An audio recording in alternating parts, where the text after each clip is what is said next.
Hey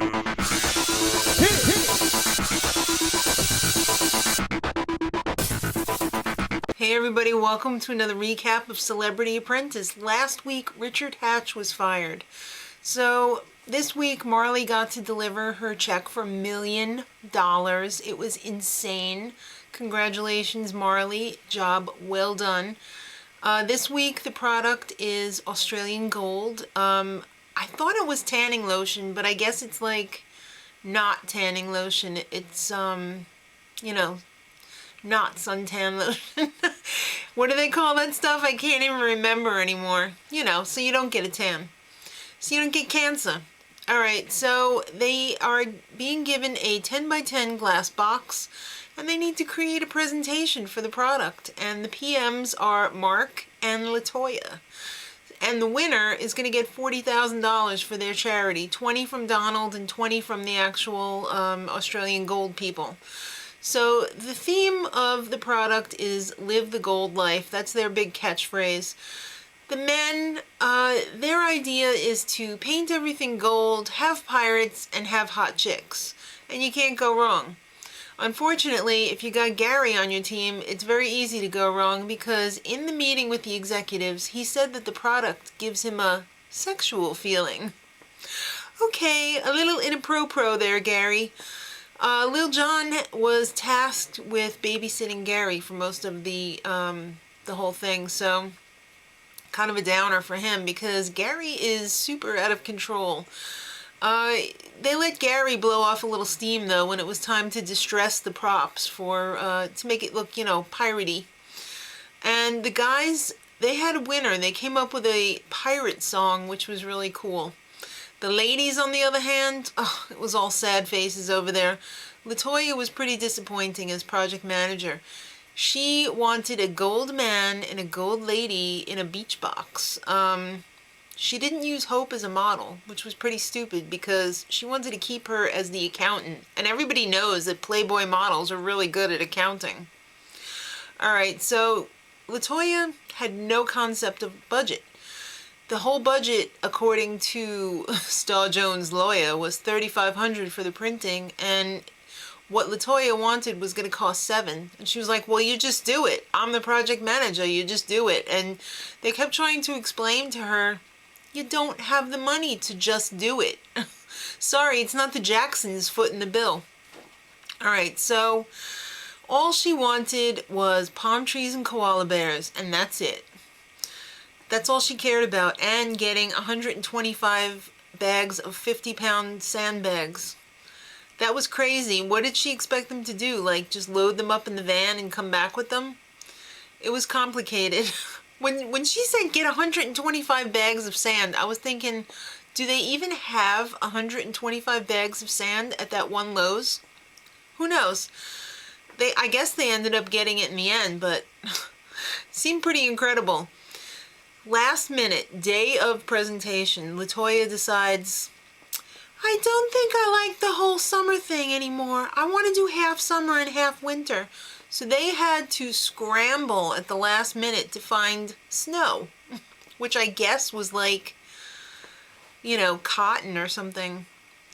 That flossy stuff that you stuffing, stuffed animal stuffing. That's what they used, I suppose.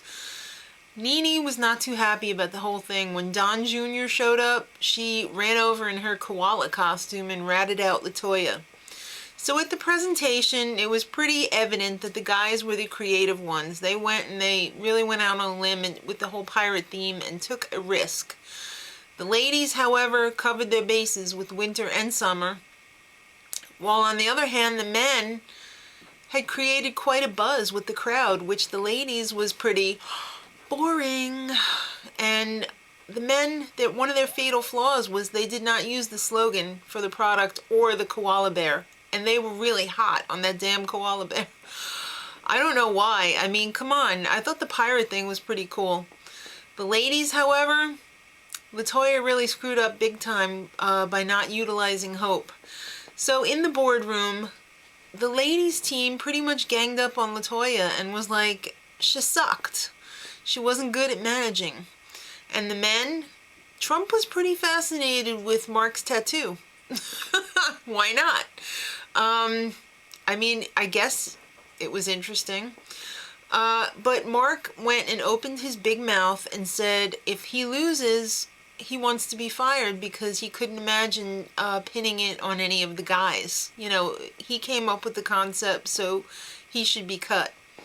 So the executives liked the ladies' presentation because they had the dual sports, you know, volleyball and skiing. They used the mascot, but they kind of sucked because they didn't suck the public in enough. And they didn't use Hope and Nene to the full potential that they could have used them to. Now the men, they loved the pirate song that they came up with, but they did not like the whole pirate theme. They didn't think it was consistent with their brand. And they liked that people got involved. They just didn't like why they got involved, I guess, because they don't think pirates are a good advertisement for their product. I mean, pirates are kind of bad. Why would you want them to be associated with your product? I mean, I don't know. And Gary kind of effed things up by pitching himself as a representative for the product. Again, Gary, very inappropriate. Alright, so the ladies ended up winning because the guys really sucked, basically, except for the song they came up with. And when they got back to the suite, Nene had a little face-off with, as she calls her, Casper the Ghost. Go hide in the bathroom, Casper. That was crazy. I laughed so hard when that was going down. And she called LaToya a 12-year-old. You better grow up. All right, so in the boardroom, Meatloaf immediately throws Gary onto the bus because Meatloaf and Mark are like this, okay?